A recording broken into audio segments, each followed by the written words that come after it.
All right. So my presentation is about creating a theoretical framework around the potential of global picture books to engage the social imagination. It's based on mostly on three Bookbird articles that have been published recently in Bookbird. One by Kathy Short, another article by Deborah Ellis, and a third article by Kelly Wiseman, and also on an article that I have recently published in the Journal of Literary Education, which is a study on global picture books and the social imagination in the college classroom. But let's start with global stories in general in relation to the social imagination. And then I will move on to global picture books in specific and the social imagination and how we can unlock the potential they have for that. So Kathy Short says that our worldviews are basically stories, that ourselves and our sense of ourselves themselves are stories. Our existence, our human existence, is based on the stories we tell, the stories we read, the stories we think about when we think about the world and ourselves. So this sense of story as world making tells us that global stories, when readers read global stories, they can experience how people live, feel, think in other places, in other cultures. Deborah Ellis says stories, especially those for children, are not just about what is. It's most importantly, they are about what can be. So through stories, we can not only understand other worlds, but also imagine other worlds, imagine how our world could be, could become. So envision social change through story as well.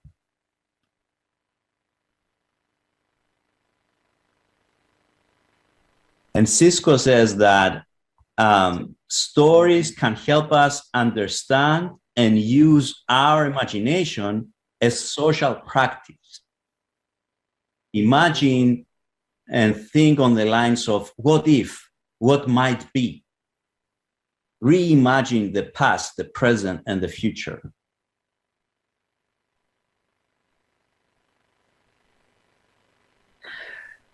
Wiseman calls this the social imagination. The capacity, there are two things that she groups under social imagination. One is the capacity of a reader to grasp the thoughts, feelings, and experiences of characters and imagine their thoughts, feelings, and their experiences. And then the second part is when the reader is unable to imagine different versions of our society and envision social change. So this she calls social imagination. And she takes this idea mainly from Green, a philosopher who talked about the power of art to activate our social imagination. Through art, we can become wide awake to the troubles and possibilities in our worlds.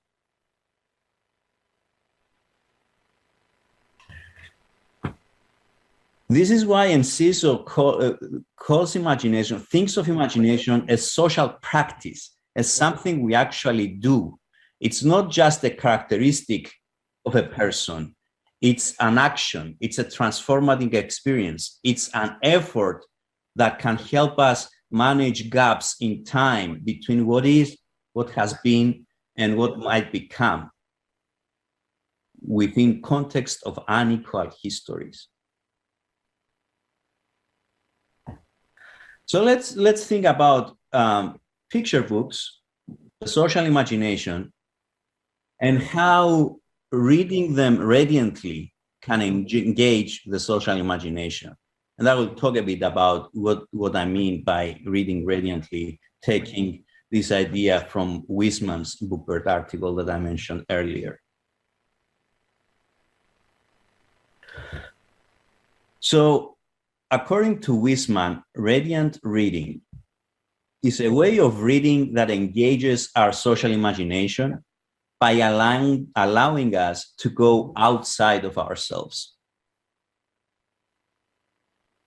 Evelyn Arispe actually recognizes Wiseman's work on radiant reading, saying that this is a promising critical literacy approach that enhances readers' active meaning-making through close attention to the aesthetic and material aspects of picture books.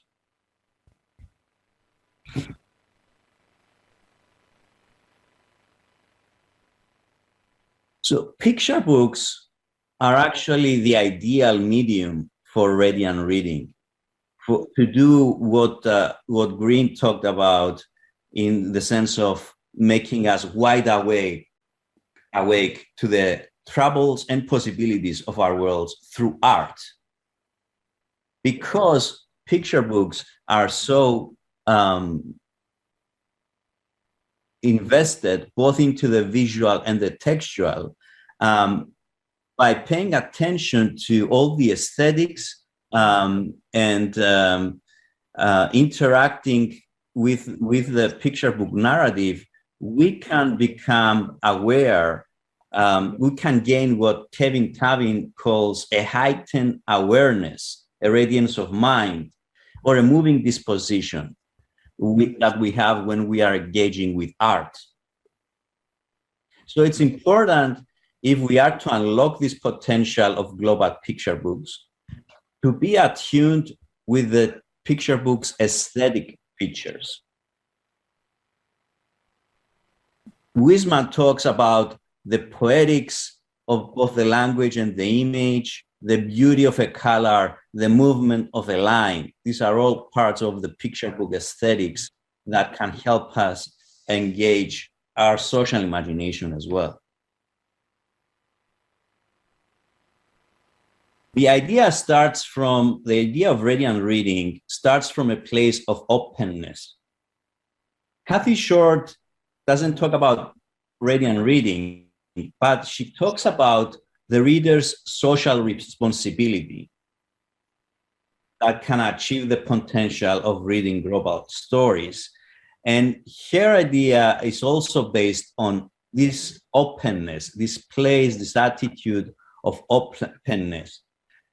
She explains that socially responsible readers are willing to be open and to learn from another's life and experiences, and to acknowledge how their cultural locations do or do not connect with the cultural location of the book they're reading, and accept that.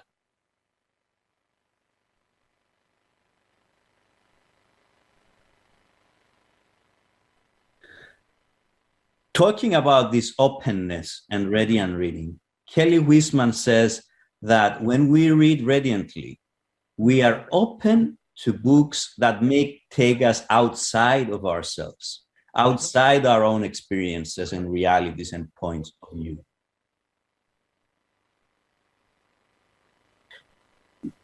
This openness allows us to be inspired, like rays emitting from the sun, to seek out alternative perspectives, new directions, unique pathways.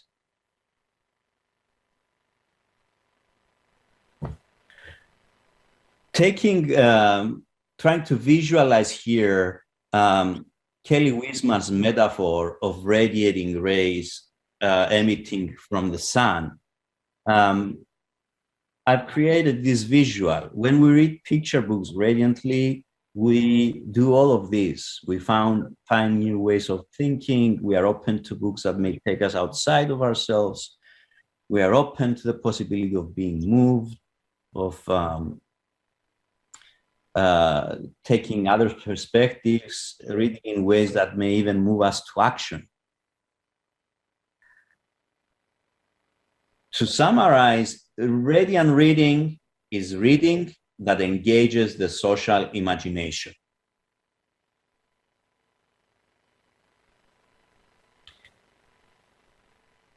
Not all picture books are equally have an equal potential to engage the social imagination and being read radiantly, though.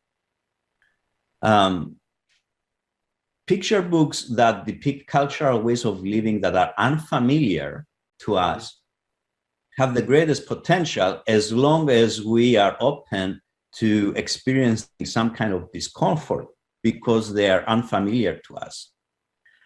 Jessica Whitelaw actually says that this embracing of unfamiliarity and discomfort is encouraged by certain kinds of stories, which she calls disquieting picture books. By the way, Whitelaw's article about this was also published in Bookbird, about disquieting picture books. She identifies 5 different kinds of disquieting in picture books: embracing ambiguity, opening to hurt, pausing for interruption, hearing silences, and witnessing resistance.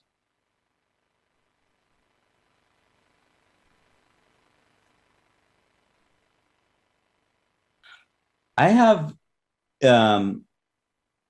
as I mentioned at the beginning, I have conducted a study with my college students at the University of Georgia in the US, trying to apply this theoretical framework that I have been talking about, based both on Whitelaw's disquieting picture books and shorts, social responsible readers and educators, and Kelly Weissman's Reading Radiantly with picture books.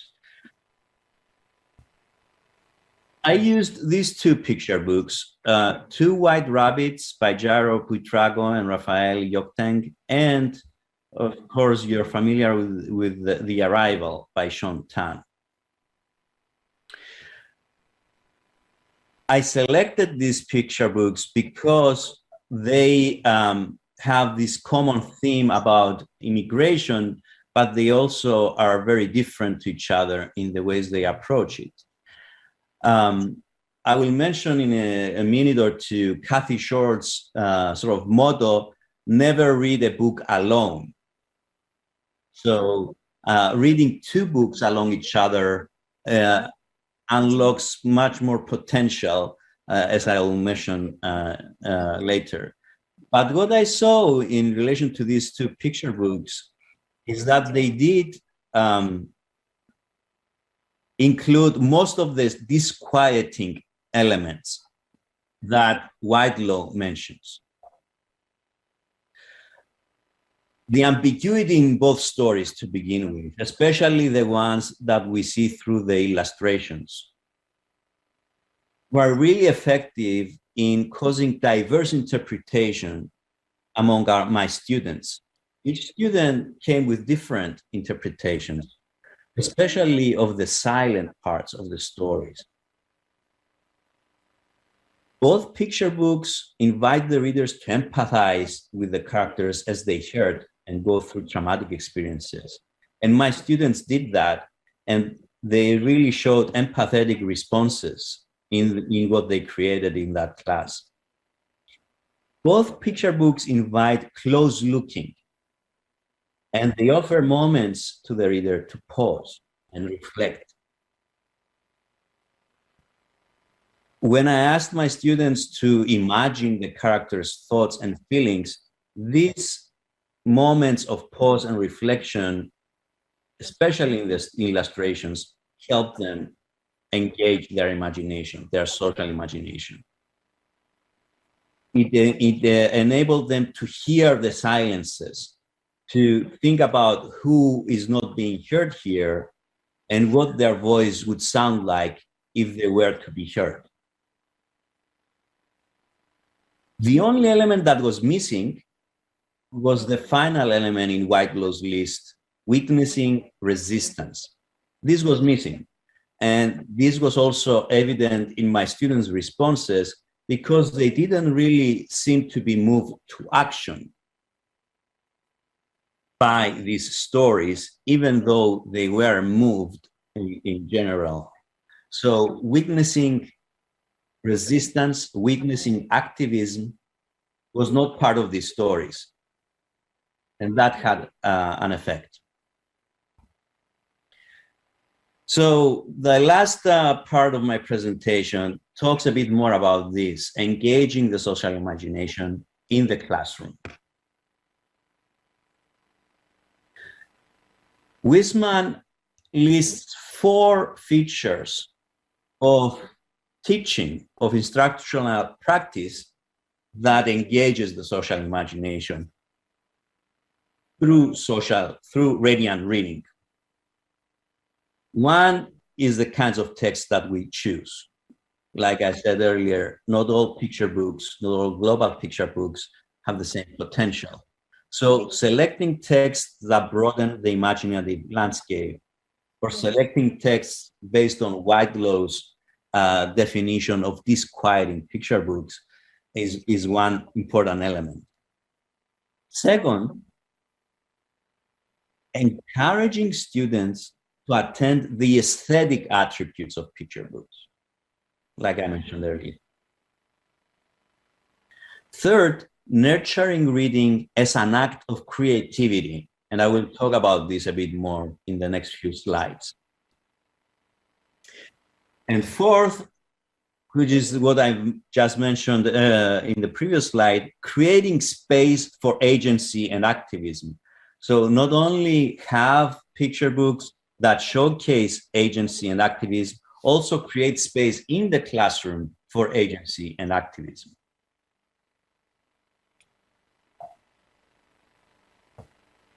But let's talk a little bit more about reading as an act of creativity.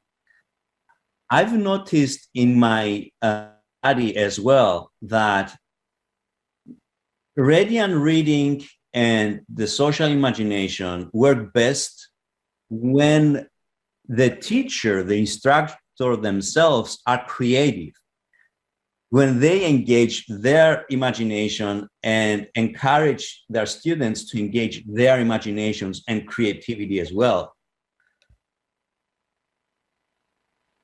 When we support students' aesthetic transactions with the picture books, when we value knowledge created within the affective realm, the realm of emotions, when we ask readers to use their imagination and creativity to fill in the gaps in the stories, in the illustrations, in the text.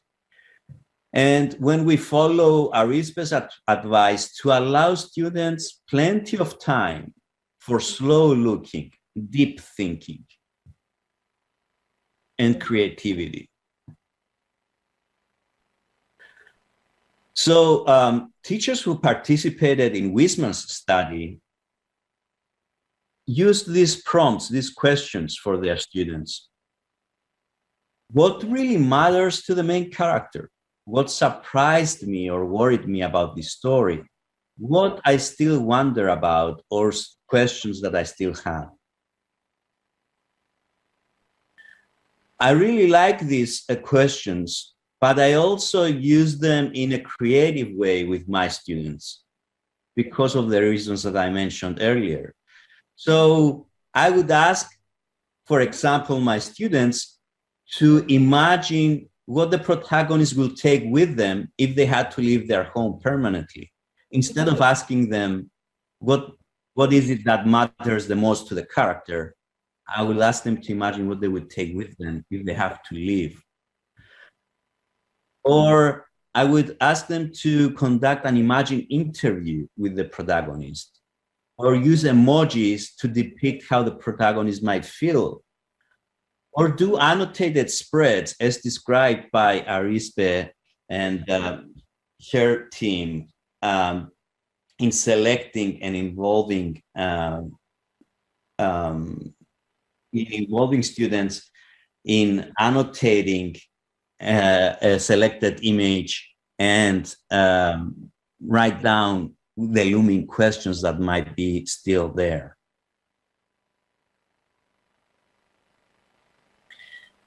So I know I'm running out of time, so I will summarize the rest of my presentation. Creativity is one really important part of this. Dialogic inquiry is another. And creative dialogic inquiry is really important. I already mentioned Kathy Short's motto, never read a book alone. What she means is to read books alongside other books to avoid one-dimensional perceptions, but also read books along with other students so that you have multiple interpretations, voices, a true dialogic inquiry. And we need to really create educational contexts that encourage this creative dialogic inquiry.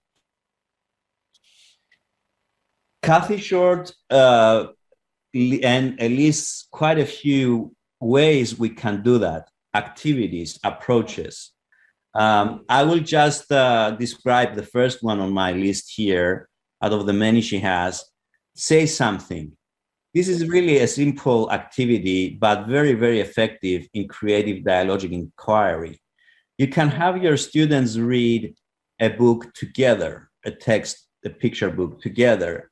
One of them starts reading aloud, and then they stop whenever they want. They say something, and then the second student takes over. They start reading aloud. They stop whenever they want. They say something. Then the first student takes over, and this goes on until they are done reading the text. I have found this to be a really creative way of having real-time dialogue around a story. As they are reading, they are sharing their responses. You can see on this slide all the effects that dialogic inquiry can have and how it can engage their social imagination.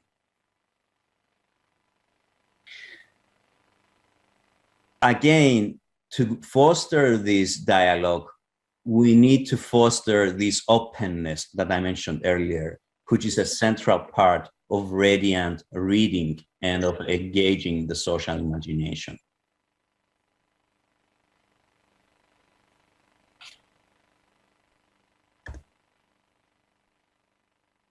I would like to conclude about that part that was missing from my study, from my teaching, experiencing acts of agency in picture books. If I were to add a third picture book, for example, to the two I mentioned earlier, it would be one that features protagonists, characters that take action, that engage in activism, that change their surroundings and have an effect on the world. For students to be moved to action, they need to be able to imagine themselves, again, the social imagination, as people with agency, as people that can bring about social change. If they read stories about characters that do that, then they are empowered to imagine themselves as people with agency. They can be inspired, they can be moved to action, like Wiseman says, when they read radiantly. So these are, this is a list of the sources I've used, including the Bookbird articles that I mentioned, and also my recent study in the Journal of Literary Education. I would gladly send you PDF versions of these articles, and you can just contact me at this email, and I'll be really happy to do that. Thank you very much, Petros. Your speech gives much information to think for us all. I'm sorry, but we have no time for question, and you can question Petros on this, write Petros on this email and ask and ask him your question. Yes, yes. Please do that. So we stop now for 15 minutes, and after 15 minutes, the next section will start. Thank you all very much. Thank you. Mm-hmm.